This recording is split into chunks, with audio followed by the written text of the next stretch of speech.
Yo, what is going on, everybody? My name is Nick, or the Notorious Fantasy, and in today's video, I'm bringing you guys 5 defenses to add for week number 11 of the 2020 fantasy football season. All 5 of these defenses you can throw right into your lineup, and they're going to help you acquire a W in week number 11 of the 2020 fantasy football season. Before I get into these top 5 defenses that I think you guys can go ahead and find on your waiver wire for this week, I'd like to let you guys know that if you guys could please click that subscribe button down below, it would help me a lot, and it's also going to help you guys a bunch because I produce content every single day to help you guys win that 2020 fantasy football championship. And real quick, before we get balls deep into these top 5 defenses, I'd like to give you guys a quick word from my friends and my sponsor over at OverlayDFS.com. OverlayDFS.com offers a variety of games for fantasy football. They have the progressive tournaments as well as matchup shop, but I prefer to play on the matchup shop most times. What the matchup shop is it gives you a choice between 2 players plus or minus the spread of fantasy football points. Who will score more points? Mark Andrews +1 up against Hollywood Brown, or Hollywood Brown -1 up against Mark Andrews? And the correct pick was Mark Andrews for the Sunday Night Football game last night. Who will score more points? Cam Newton +5 or Lamar -5? The answer was Lamar Jackson. There's a variety of matchups every single week for Thursday Night Football, Sunday Night Football, all the way till Monday Night Football. So make sure you guys check it out on OverlayDFS.com. You guys do all this research all week to win your fantasy matchup, so why not win some extra cash on top of it? Again, OverlayDFS.com. And we are back. Let's get into it. Week 11 defenses to stream. We begin with defense number 1 for the week, and that's the Miami Dolphins at the Denver Broncos. Now, the Miami Dolphins may be a hot commodity to try to acquire. They may not be available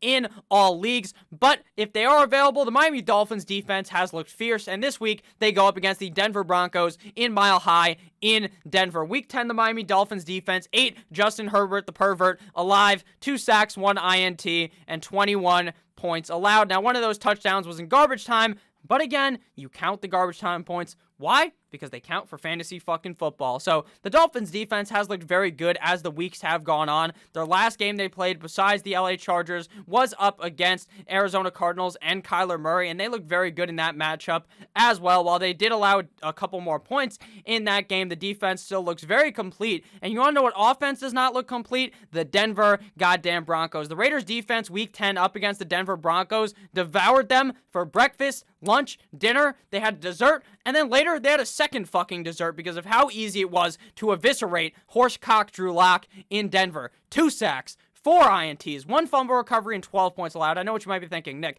how the fuck do you get 4 INTs on a quarterback? It's simple.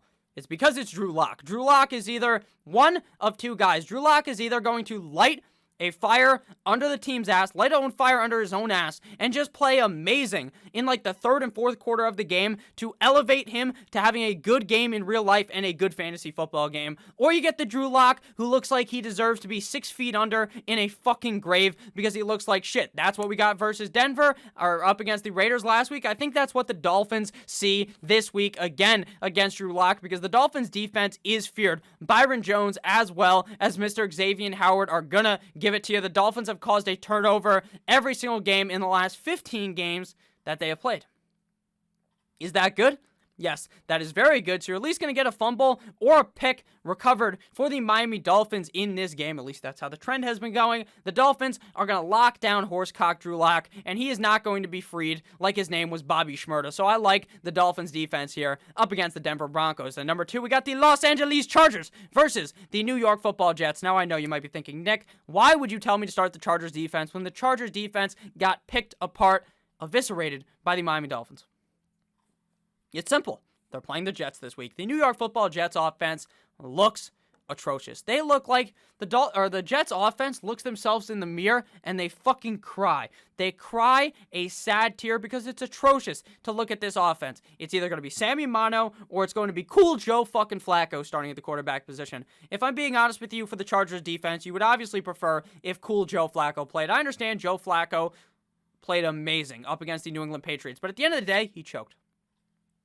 He lost what Joe Flacco normally does, unless he's in the Super Bowl. Joe Flacco, Super Bowl winner, GOAT. But at the end of the day, the Chargers defense not being so good won't matter as much when you're playing a garbage defense like the New York Football Jets. Week 10 at Miami, the Chargers defense only had one fumble recovery, but that wasn't even like a forced fumble where they smacked the ball out of someone's hand. It was because the center gave a bad snap to Tua. It's laying on the ground. Tua goes to get it. It gets fucking kicked 90 feet back, and the Chargers run their fucking fat asses over there and snag the ball. Now, Sam Darnold might not be seeing just ghosts in this matchup. He may be seeing a man named Joey Bosa. If Joey Bosa plays in this game, I see Sam Darnold leaving on a stretcher. Now, not in reality. He's not gonna fucking get hurt. I hope not. At least, knock on wood. I don't like the Jets at all. I'm a Miami Dolphins fan. But at the end of the day, I don't hope that some fucking quarterback dies or something out there. But what I'm saying is, he's gonna shit himself when he sees Joey Bosa come through the gap and just lay this man out multiple times. So for your Chargers defense pickup's sake, you better hope that Joey Bosa ends up suiting up this Sunday.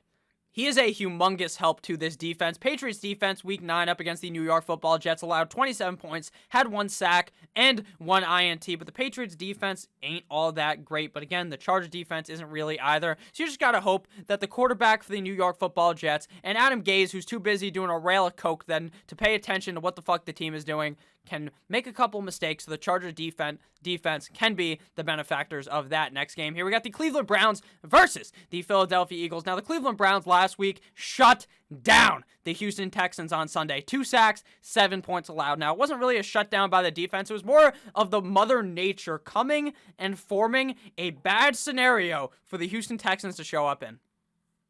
It was raining. It was fucking windy. It was like Avatar The Last Airbender was spinning up some shit on the field. It was absolutely crazy. But you can't really, use these stats realistically to judge how this game's going to be. Unless the weather's bad again, because the weather has been bad not once, but twice in the last 2 weeks for the Cleveland Browns. So it's entirely possible that we see another bad weather game up against the Philadelphia Eagles since it's at home in First Energy Stadium in Cleveland. The Giants defense had up against the Philadelphia Eagles last week, up against the Eagles, who the Browns are playing this week, had 3 sacks and 17 points allowed. Carson Wentz just simply does not look very good at all out there. He just doesn't. Wentz is one of those streaky quarterbacks where he's going to look good for a bunch of games in a row, and then if he just has one bad game, now this man is going to be stuck in the depths of his own brain, doing mental gymnastics, trying to figure out which one of these bum-ass wide receivers he throws the ball to, and then he will end up throwing it to no one. He'll get sacked. The mental clock in this man's brain is so off, I tell you, this man will be standing in the pocket, right, and you're supposed to count, I don't even know how long. Be like 1 millisecond, 1 Mississippi, 2 Mississippi, 3 Mississippi. And if you don't let go of the ball by then, there is going to be a huge man coming there to eat you, okay? He is going to come in there and eat you like fucking Ezekiel Elliott eats Thanksgiving dinner. He's going to devour you, okay? But then that thought just doesn't come in his mind. He doesn't have that mental clock to be like, okay, I need to get rid of the fucking ball. He just stands there and gets fucking folded over and jumped through like a fucking table outside of the Buffalo Bills Stadium. Now, how many times can I say the F word in a row? It was a bunch. I apologize for that. But with that said, the Philly offense just hasn't looked all that good. The Browns defense is all completely healthy, so I really do like the Browns defense this week up against the Eagles. Next defense, here we got the New Orleans Saints up against the Atlanta Falcons. Now, the real question about this game is which Atlanta Falcons offense are we going to see? Are we going to see the Falcons offense against the Broncos, who don't have that good of a defense? What we saw the last time these teams suited up, week 9, the Atlanta Falcons are coming off of a bye, 2 sacks, 1 INT, and 34 points allowed. Are we going to see the Atlanta Falcons just dip, dodge, duck, and weave, or whatever the fuck that is from that movie Dodgeball, around the Saints defense? Or are we going to see Matty Ice just throwing 30,000 interceptions? Because we could see one or the other. This Saints defense has looked fierce. Slay Queen for the New Orleans Saints. The Saints last week up against the San Francisco 49ers. It was getting ugly. 2 sacks, 2 INTs, 2 fumble recoveries, and 13 points allowed in a game where Drew Brees didn't even return in the second half of the game. Now, that obviously doesn't matter for the defense, but it kind of does, right? Because if Jameis is starting and Jameis pulls a Jameis from his past and he just starts throwing picks, then the Saints defense is going to get brutally fucked right in the ass without the use of any lube. But My thinking is that I feel like Drew Brees is going to suit up, so the Saints defense won't get put on their back like their name was Mia Malkova. So I think the Saints are going to be good in this matchup up against Atlanta. They look good up against a bum San Francisco team, but they also looked good 2 weeks ago up against Tampa Bay, Tom Brady, and friends in Tampa. Final defense to pick up this week is the Washington football team versus the Cincinnati Bengals. Week 10, the Washington football team defense did not look good at all against Denver at home in Denver, or not at home for them, but in Denver, in Detroit, 1 sack and 30 points allowed. The Washington football team defense looks nothing like they looked at the beginning of the season. At the beginning of the season, these motherfuckers, the front seven, looked scary. It looked like whatever horror movie you can imagine in your head that made you really fucking scared when you're like 7 years old. That's what I feel like the defense looked like early in the season. Now, they look like a fucking Hello Kitty movie or something. They're not scary at all. But they are playing the Bengals, and while the Steelers defense destroyed the Bengals, right? 4 sacks, 2 fumble recoveries, and 10 points allowed. But that's because they're the Steelers defense. But obviously, that's because the Steelers have one of the best defenses, if not the best defense in the NFL, and they're playing the Bengals. The biggest case here is that they're the Bengals. Joe Burrow's offensive line is not good at all. And it sucks for Joe Burrow because Joe Burrow is such a talented guy that he's able to maneuver out there and try to just get rid of the 7 million guys that just come through the fucking Red Sea that Moses parted for the offensive line that just gets ran through every single game. So I hope Joe Burrow has a good career because I really like Joe Burrow. But man, he's young. This offensive line sucks. I think he'll get sacked a couple of times, and he may make a stupid play, which will result in an interception, which is good for fantasy football. Now, there's not actually a lot of defenses this week that I really like to pick up. At the beginning of the season, there was a whole bunch. If you guys remember, like weeks 1 through 4 or 5, there were so many defenses that I loved, and as of recently, there's been matchups that are just so much closer. Defenses just haven't looked all that great this season, so what you're really looking for is a defense that's all right playing up against a not-so-hot offense, so you just kind of have to attack them, which there just weren't too many of this week. If you want to go ahead and turn this game around, you could also go with the Cincinnati Bengals defense versus the Washington football team. If you're in a really deep league and you need that defense, I would not mind it going up against Alex Smith, who did not look hot at all in that matchup up against the Detroit Lions. They don't get their whole part of the video because I don't feel like I need to explain a defense that you probably won't even have to pick up. But if things go to down the complete shitter, you can pick up the Cincinnati Bengals defense. So thank you guys all for watching this video. If you did end up enjoying, make sure you have a great rest of your guys' day. I do love each and every single one of you motherfuckers. Make sure you guys check out overlaydfs.com. Link down below in the description. Make sure you guys remember to subscribe on your way out. I love you all, and I'll see you bastards later with another banger of a video. I love you all. Again, make sure you guys stay safe. Go Dolphins. Fins up. As always. Goodbye.